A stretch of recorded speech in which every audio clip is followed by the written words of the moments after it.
لیکن پھر جب آصف زرداری نے جو بیانیہ اپنایا اس کی وجہ سے اس کو ریجیکٹ کر دیا گیا. آج آصف زرداری کو، پیپلز پارٹی کو پنجاب میں سوائے اپنے 2-3 لیڈروں کے اور کوئی بندہ ووٹ دینے کو تیار نہیں ہے. جو ان کی درگت بنی الیکشنز میں وہ بھی آپ سب نے دیکھی، اور انشاءاللہ آپ کا انجام بھی یہی ہوگا، کیونکہ قوم اب آپ کے چہروں کو بھی پہچان چکی ہے. یعنی کہ یہ کیا بدماشی ہے کہ پچھلے 30 سال سے جو الیکشن ہو جس میں آپ جیتے ہیں وہ فیئر الیکشن ہے، جس میں پیپلز پارٹی جیتے یا اب پی ٹی آئی جیتے وہ چوری کے الیکشن ہے. کب تک آپ یہ ڈرامہ کرتے رہیں گے؟ یہ آپ کی اتفاق فاؤنڈری نہیں ہے، یہ آپ کی پی ایم ایل نون نہیں ہے جہاں پہ آپ کے حکم چلتے رہیں گے.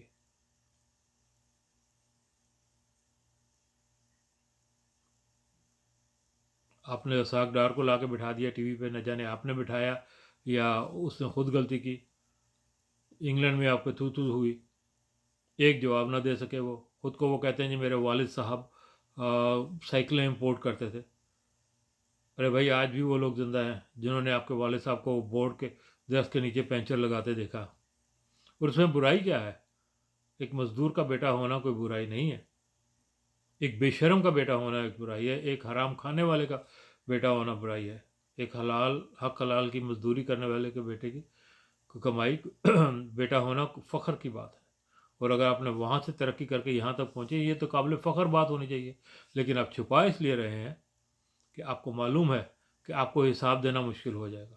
اگر آپ اپنے والد کو کروڑ پتی یا ارب پتی بتائیں گے تو آپ کے لیے ایزی ہو جائے گا کہ اب میں نے یہاں سے پیسے لیے. لیکن محترم اس کے ثبوت آپ کو دینے پڑیں گے. جس طرح آپ کے لیڈر آج تک کوئی ایک پرچی بھی لا کے نہیں دے سکے کہ انہوں نے یہ کہاں سے دولت اکٹھی کی، آپ کے پاس بھی نہیں ہے. تو بات اب جو شور آپ نے اور آپ کے لیڈر نے اور آپ کی لیڈرانی نے جو مچایا ہوا ہے وہ صاف ظاہر ہے، کیونکہ اب ان کو معلوم ہو رہا ہے کہ اب ان کی شامت انگلینڈ میں بھی آنے والی ہے. اگر یہی بات یہ منی لانڈرنگ کا جو کہ انگلینڈ پہ آج کل بہت زیادہ پریشر ہے کہ بہت سارے منی لانڈر وہاں چھپے ہوئے ہیں، تو انگلینڈ کو مجبوراً اگر یہ ایکشن لینا پڑا اور یہ ہاؤس آف کامن میں یا ہاؤس آف لارڈز میں یہ بات نکلی تو پھر انگلینڈ کو ایکشن لینا پڑے گا. جیسے کہ انہوں نے الطاف حسین پہ لیا، اس کو اریسٹ بھی کیا گیا، اس کی پراپرٹیز بھی سیز کی گئی. اسی طرح ان کو نواز شریف کی بھی کرنی پڑے گی.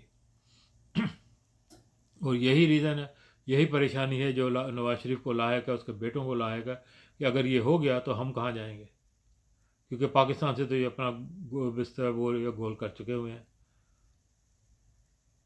اور یہ انشاءاللہ ہوگا، ان قریب ہوگا.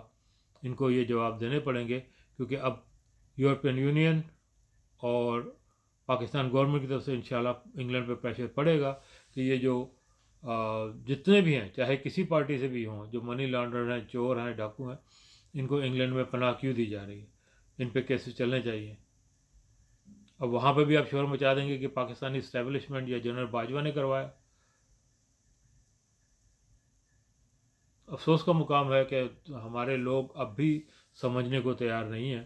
وہ اپنی ذاتی ذاتی دھرمی کی وجہ سے اڑے ہوئے ہیں کچھ لوگ. لیکن ہمیں یہ سوچنا چاہیے کہ کیا ہم ان کی صرف غلامی کے لیے ہی پیدا ہوئے ہیں؟ یعنی کہ باپ مر گیا تو بیٹی، بیٹی مر گئی تو بیٹا، بیٹی وہ نہیں ہے تو نواسی، پوتا، پڑپوتا، نہ جانے کون کون. کیا یہ جمہوریت ہے؟ پاکستان کی کون سی پارٹی ہے جس میں جمہوریت ہے؟ یہ کہاں سے ان کو حق مل جاتا ہے کہ یہ اپنے باپ کی گدی پہ بیٹھ جائے؟ مسلم لیگ نون نے تو اس وقت تک اس حد تک چلی گئی کہ نواز شریف اپنے بھائی کو وہ کرسی دینے کو تیار نہیں، اس نے اس کو سائڈ پہ لگا کے اپنی بیٹی کو بنا دیا. وہ بھائی جو پچھلے 30 سال سے اس کے ساتھ قدم قدم پہ چل رہا ہے. تو یہ تو ان کی لالچ اور فرعونیت کا حال ہے. اب بات کرتے ہیں جمہوریت کی. کہاں پہ ہے آپ کی جمہوریت؟ کیا آپ کو اسٹیبلشمنٹ منع کرتی ہے کہ آپ اپنے پارٹی میں الیکشن نہ کروائیں؟ کیا آپ کو اسٹیبلشمنٹ کہتی ہے کہ اپنے بچے کو آپ نیکسٹ پریزیڈنٹ یا چیئرمین بنائیں؟ یہاں پہ کچھ دوست ہیں وہ بڑے فخر سے کہتے ہیں دیکھیں جی وہ ٹروڈو بھی تو بن گیا. یعنی کم عقلی علمی کی انتہا ہے. بات کر دینی ہے، اس کے پیچھے کوئی حقیقت نہیں ہے. ٹروڈو کا باپ اول تو وہ لبرل پارٹی کا بانی نہیں تھا، وہ was one of the prime minister جو کہ اپنی کوشش و ترقی سے اس عہدے پہ پہنچا. اور پھر اس نے جاتے ہوئے یہ چٹ نہیں لی تھی یا وصیت نہیں کی تھی کہ میرے بعد میرا بیٹا جو ہے وہ پارٹی کا لیڈر بنے گا. اس کے بعد 3 گورنمنٹ کنزرویٹو کی آئیں اور 4 گورنمنٹ لبرل کی. اس کے بعد پھر 3 گورنمنٹ کنزرویٹو کی. پھر جا کے جسٹن ٹروڈو انہوں نے لیڈرشپ کا الیکشن لڑا، پارٹی میں الیکشن لڑا جو کہ وہ باب ریک بھی اس میں ایک کینڈیڈیٹ تھے، اور وہ باب ریک سے تقریباً ہار چکے تھے. وہ الیکشن جیت کے پھر وہ پارٹی کا ہیڈ بنا. اب کیسے ان کی مثال اپنے پاکستانی سیاست کے ساتھ دے سکتے ہیں؟ کیا انگلینڈ میں ایسا ہوتا ہے؟ کیا یورپ میں ایسا ہو رہا ہے؟ کیا دنیا کے کسی اور سویلائز ملک میں یہ ہو رہا ہے جہاں بیٹا مرتا ہے؟ یہ تو بادشاہت ہے، جیسے کہ ہمارے عرب ممالک میں ہو رہی ہے کہ بیٹا مرتا ہے تو باپ بن جاتا، باپ مرتا ہے تو بیٹا ہو جاتا ہے، پھر اس کا پوتا ہو جاتا ہے، پھر اس کا پوتا ہو جاتا ہے. صرف اپنے نام جمہوریت رکھ دیا تو آپ کیا جمہوری ہو گئے؟ تو مجھے جواب دیں ان باتوں کا. آپ آئین سیکھنے کی بات، یہ سب سے بڑی آئین سیکھنے کیا ہوگی؟ سب سے زیادہ آئین سیکھنی تو آپ لوگ اب کر رہے ہیں. یہ جو آپ اسٹیبلشمنٹ کے خلاف باتیں کر رہے ہیں، اداروں کے خلاف، آئین میں اس کے بارے میں کیا لکھا گیا؟ ذرا فرمائیے، غور فرمائیے.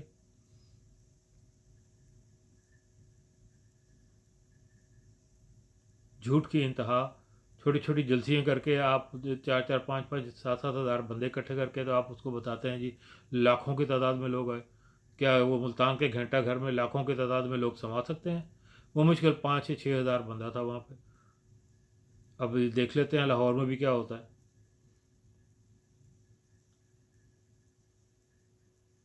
محترمہ مریم، آپ کے جھوٹ کی کوئی انتہا ہی نہیں ہے. کبھی آپ کہتی ہیں چوہے والا کھانا کھلایا، کبھی آپ کہتی ہیں جی ہمیں میرے فون ٹریپ کیے، کبھی مجھ پہ پتھراؤ ہوا، کبھی میرے کیمراز لگے ہوئے ہیں لیکن آپ نے ہر بات صرف ایک بار ہی کی ہے، کیونکہ اس کے بعد آپ کا جھوٹ کھل کے سامنے آ جاتا ہے اور لوگ کو اصلیت معلوم ہو جاتی ہے، اس لیے آپ اس کو دہرانے سے گریز کرتی ہیں. تو میری دعا ہے کہ اللہ تعالیٰ اس قوم کو اتنی ہدایت دے کہ وہ ان دغا بازوں کو پہچانے، کیونکہ اب تو ان کی اپنی پارٹی کے لوگ ان کے بیانیہ کے ساتھ نہیں کھڑے ہیں.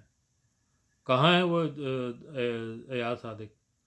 آئے نا اب اپنے بیانیے کو دہرائے، دیکھتے ہیں کس کی ٹانگیں کانپتی ہیں.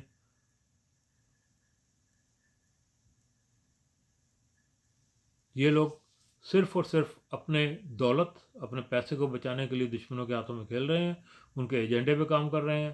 ان کو صرف خوف ہے عمران خان سے اور پاک آرمی سے. جہاں تک پاک آرمی کا تعلق ہے تو جناب ذرا تاریخ کو پھر دیکھ لیں. سلطنت عثمانیہ کی سب سے طاقتور فوج جس سے پوری دنیا کانپتی تھی، پورا ویسٹ گھبراتا تھا، اس کے کمر میں چھرا گھونپنے والے ہم مسلمان ہی تھے، کوئی اور باہر سے نہیں آیا تھا. کیا وہ بالکل پرفیکٹ آرمی تھی؟ جی نہیں. کیا انہوں نے غلطیاں نہیں کی؟ بالکل کی. لیکن کیا اس کا انجام یہ ہونا چاہیے تھا کہ آج 14 ملک اس میں سے نکلے اور غلاموں کی طرح زندگی گزار رہے ہیں وہ ملک، اور ان کے عوام کی وقت ایک بھیڑ بکریوں اور آوارہ کتوں سے زیادہ نہیں ہے، سوائے چند ایک ملکوں کے جہاں پہ دولت آ گئی تو ان کے آگے وہ ڈالر پھینک کے ان کے منہ خاموش کیے گئے. کیا واقعی آج آپ کو دنیا میں کہیں بھی آپ منہ دکھانے کے قابل ہیں؟ جس کا دل کرتا ہے وہ سعودی عربیہ سے لے کے تو یو اے ای اور قطر بحرین سب کو ایک ایک تھپڑ رسید کر کے اپنی بات منوا لیتا ہے. کیا اگر یہ سلطنت عثمانیہ اور اس کی آرمی آج موجود ہوتی تو کسی کی ہمت تھی؟ تو یہی میری درخواست ہے آپ سے بھی، آپ بھی غور کریں. اگر خدا نخواستہ یہ پاک آرمی نہیں ہوگی تو آپ کی اوقات کیا ہوگی؟ کہ آپ کا سیریا اور وہ لیبیا میں تو چلے کوئی اتنے ان کے بیرونی دشمن نہیں تھے. آپ کا سب سے بڑا جو دشمن ہے انڈیا، وہ آپ کی بوٹیاں نوچ کے کھا جائے گا، آپ کی بیٹیوں کی بوٹیاں نوچ کے کھا جائے گا. یہ پاک آرمی ہی ہے جو سینہ تان کے وہاں کھڑی ہے اور ان کو بارڈر پہ روکا ہوا ہے. تو تھوڑا سا غور کریں آپ کسی پہ انگلی اٹھانے سے، تنقید کرنے سے پہلے، کہ ہم یہ غلطیاں تاریخ میں بار بار دہرا رہے ہیں، اور اگر ہم ان سے سبق نہیں سیکھیں گے تو ہمارا انجام بھی وہ سلطنت عثمانیہ کے ملکوں سے زیادہ بدتر ہوگا.